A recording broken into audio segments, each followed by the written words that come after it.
We start with this breaking news from the Turkish capital, Ankara. There's been an explosion and gunfire in the heart of the city near its parliament building. The Interior Minister says 2 attackers were responsible, including a suicide bomber.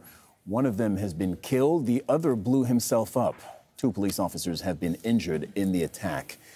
Let's get the latest from our correspondent, Sinem Koseoglu in Istanbul. Sinem, establish for us, this took place about an hour and a half ago now. Establish for us what happened in the timeline of events as we know it so far. Well, Cyril, in the capital, Ankara, the area where the explosion happened is like a diplomatic area or a security area because the capital is a neat city. The parliament building, the ministerial buildings, the embassies, they're all close to each other. And we know that the explosion happened very close to the parliament building, which is due to open today for its full 2023 session, and the Interior Minister building. But right after our latest phone connection with you, half an hour ago, Turkish media has shown some pictures of the light commercial vehicle that was used by the perpetrators right in front of the gate of the Interior Ministry building. So apparently this attack directly targeted the Interior Ministry. The message was to the Interior Ministry itself, because the picture shows that the car which was used by the perpetrators was harmed, and the barriers of the entrance gate has also been harmed in a way. And we, as the Interior Minister Ali Yerlikaya tweeted on his social media, there were 2 perpetrators. One of them was a suicide bomber who killed himself, and the other one was killed by the Turkish security personnel over there. And 2 Turkish policemen have been slightly injured, according to his statement. And he said that the fight by the Turkish authorities targeting what the government calls terrorist organizations will continue until the last, what he calls, terrorist member is eliminated. This is the situation in the area. The police has sealed the area. The bomb squads are in the field because they're also trying to understand whether there are some extra explosives on the side or on the vehicle that was that the perpetrators drove right to the entrance of the Interior Ministry.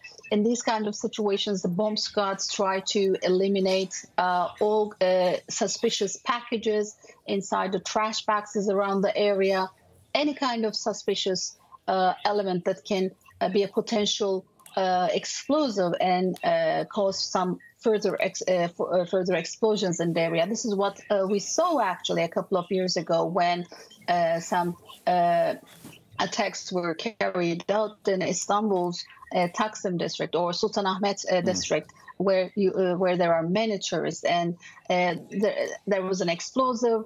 There was a suicide bomber, and then another explosive left out in the other side of the area. So right now, the bomb squads, the crime investigation team, they are working very neatly to check any other potential threats are left out in the area, as the parliament is opening today, and in the afternoon, like in 3.5 hours, Turkish lawmakers are going to be in the parliament for its first day, and Turkish president is going to be in the parliament. Yes. Real quick, before I bring in other voices into this conversation, is it fair to say at this stage that Turkish law enforcement is treating this attack as over? I mean, I understand that they're securing the perimeter, checking whether there might be any explosive devices left, but the attack itself, over, yes?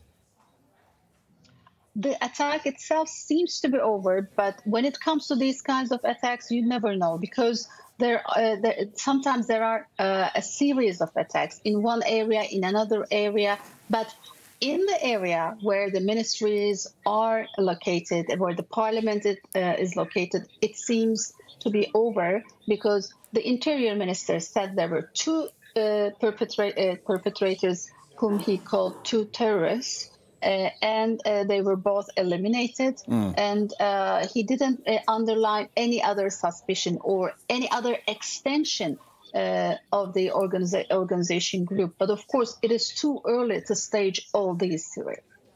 All right, Sinem, stand by. I want to bring in some other voices into this conversation.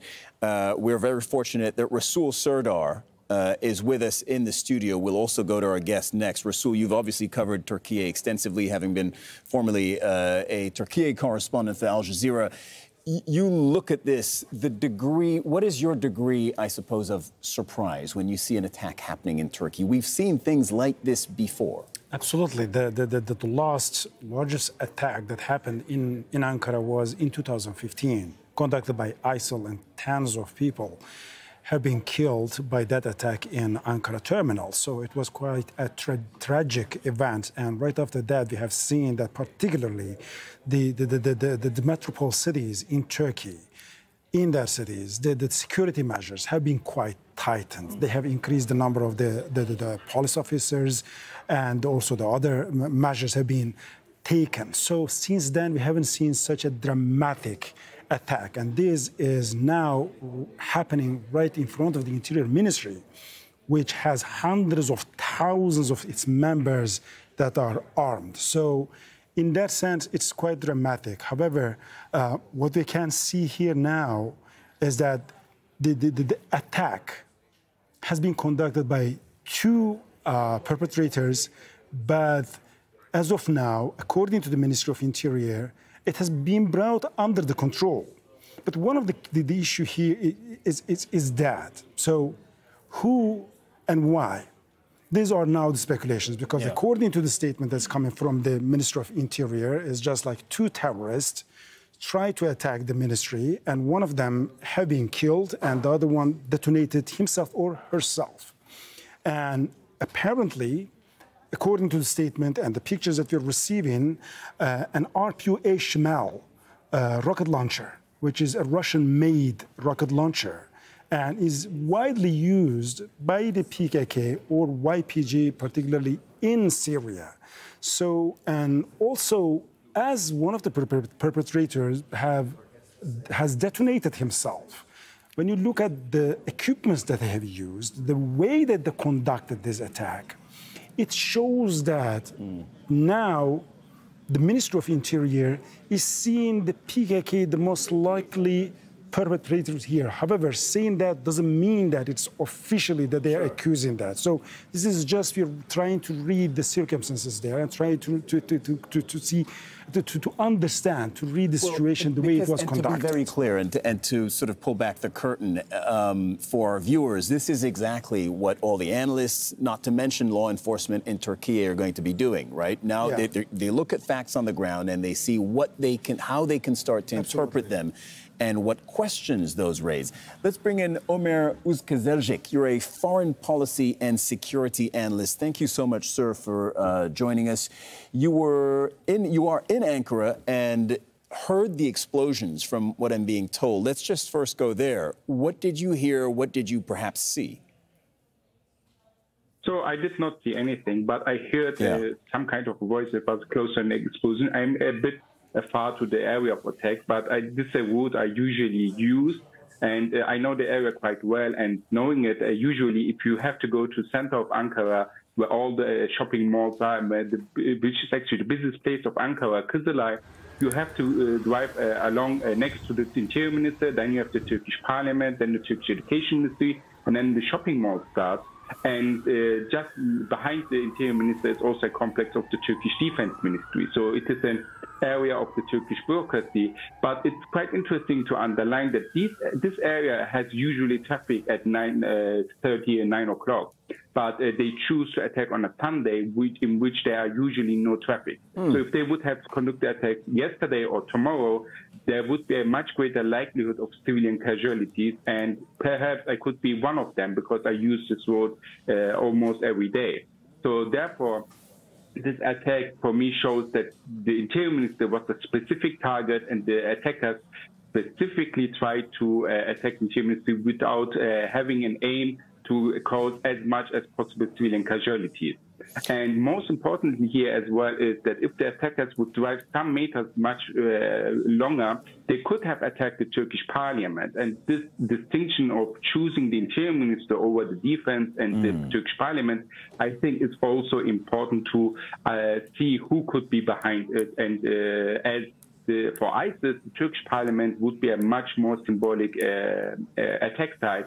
As from the ISIS ideology, the Turkish parliament is demonstrating that Turkey is quote-unquote un-Islamic, and therefore they would have preferred the Turkish parliament to attack. But from the perspective of the PKK, the Turkish interior minister would be a much more logical attack site. So, Omer, I'm listening to what you're saying, listening to what Resul was saying just now. And Resul, if you have any questions for Omer, by all means, jump in. We are looking at an attack that apparently did not attempt to maximize civilian casualties. We're also looking at an attack that took place in one of the most heavily guarded and secured areas in the entire country.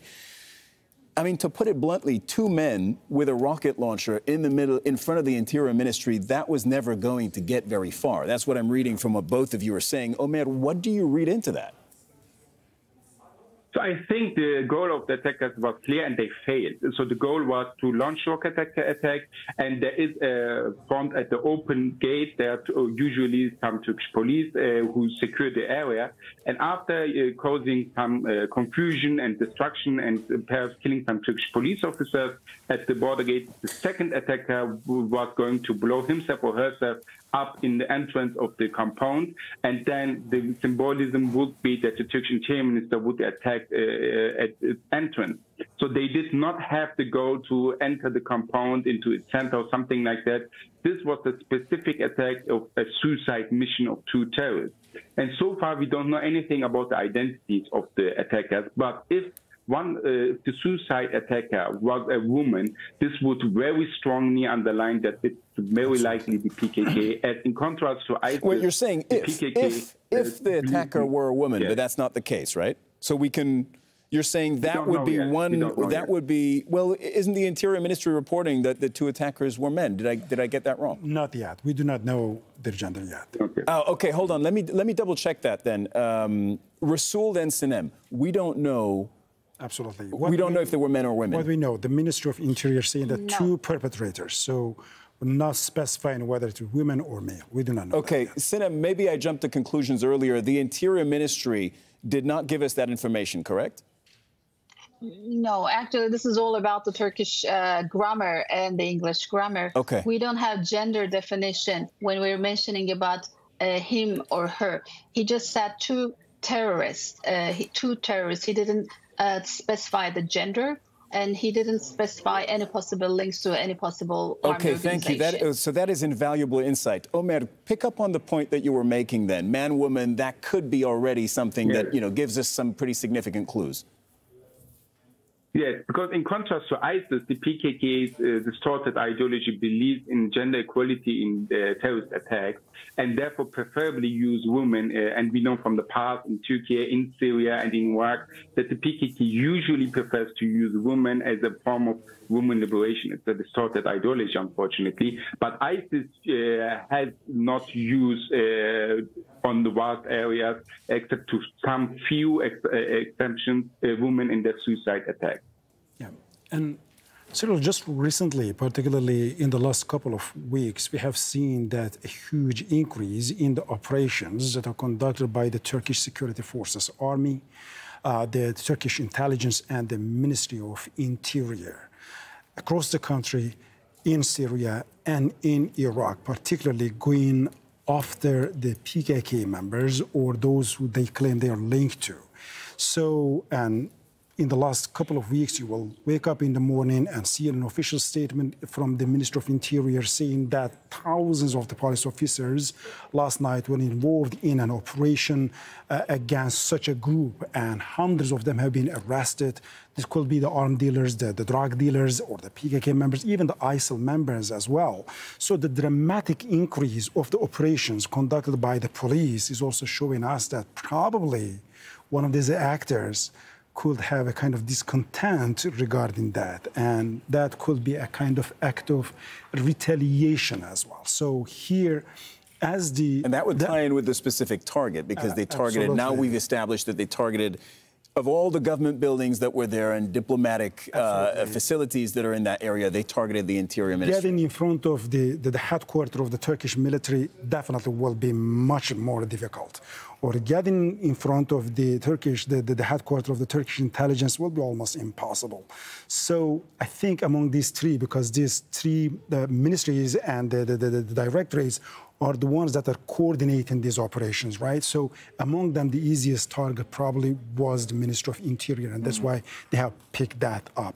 And it seems that it's a suicide attack because simply one of the attackers, right after giving as much as the harm, then he detonated to blow himself or herself up. So that's why probably it was a kind of organized attack that has been ordered by someone or the groups that are having a discontent, particularly regarding the recent operations that have been conducted by the security forces. And it was not only across Turkey, but also in Syria and in Iraq as well. And we have even seen that several senior members of YPG and the PKK, particularly recently, have been killed by the drone attacks in a coordination between these three ministries. Sinem Koseoglu, you had to report on the attacks, not like this one, but on attacks in Turkey before and on the aftermath of the attacks. What is the investigation going to look like? I mean, in the hours after an attack, what does law enforcement have to do, and what do they look at? Well, Cyril, definitely all security units of the government, of the state, is working hard right now. First, they sealed the area, and the bomb squads were in place. They are trying to see whether there are any other explosive devices hidden under the car or any close-by places. That's why we are seeing on the reports that the bomb squads are working. They are trying to detonate any kind of bags or packs inside trash cans in the area close by that has been sealed by the security forces right now. As we have mentioned earlier, today is the first day of the Parliament's winter session, fall session, and President Erdogan is scheduled to deliver an opening speech in the Parliament around 2 p.m. local, which is nearly 3 hours from now on. And the lawmakers have already begun getting inside the Parliament building, but apparently the latest pictures that show that light commercial vehicle used by the perpetrators being parked right in front of the gate of the Interior Ministry. So there's a specific message, but what Omer has underlined is very valuable during the weekdays, as we also have an office in the capital, Ankara, and we always cover all political events in Ankara. That area is very crowded, and everyone in Ankara, especially if you're working in the city center, you cross by that area and there's a huge population using public transportation, their private cars. That's why this is very interesting that they have chosen the weekend, Sunday, for this attack. Is it because they avoided any collateral damage, or is it because it is the first step? But when looking back to the attacks carried out by other armed groups like ISIL, they usually prefer collateral damage.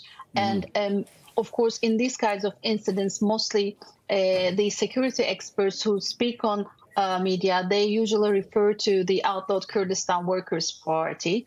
And also, there's a leftist group called DHKPC, DHKPC. This is also another suspected group in these kinds of incidents. We don't have any specifics about the situation, but according to Interior Minister's tweets and his explanations, things seem to be contained, but investigation is slightly underway, and now there's a broadcast ban for Turkish media about the incident. Okay, that's also interesting context. Look, I want to thank all of you. This is what we know right now, and thanks for the information you gave us, the context you gave us. Notably, and we're going to just wrap this up with this thought, several of you, in fact, you've all emphasized that this attack appears to have taken place in a way that minimized civilian casualties. Okay, that's something we're going to be looking into as we bring you back on the shows in the coming hours. Thank you, Sinem Koseoglu in Istanbul. Omer Ozkizilcik, thank you very much. And on a personal note, we're obviously very happy and that you're safe, and we hope for everybody's continued safety in Ankara. Resul Serdar, thank you for joining us on set and for your expertise.